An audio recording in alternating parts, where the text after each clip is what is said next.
रुको हाँ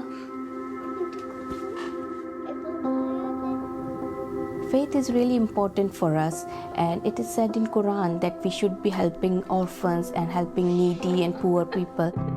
The girl I looked after said that I have only got Allah with me now, no family, no friends, and I told her that no matter where you are, but Allah is watching you and He's with you. She comes in a different country, different culture, language is a barrier, but if I understand their faith and I provide them what they ask for, Holy Quran and praying mats, help them with everything so they don't have to ask or explain to me. We believe in one God, Allah, so that's what keeps us all together. First time in her life she felt that her voice is being heard. At last when she left my home, she left happy. They look for the support here. If we could provide those support, that is something I feel that I have achieved in my life. Very good support was provided by Gwinnett Council. My social worker was very, very supportive.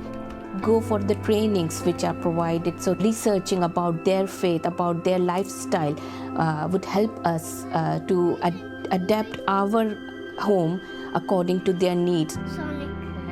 I feel very satisfied that I could help someone, even for a short period of time, but I could help.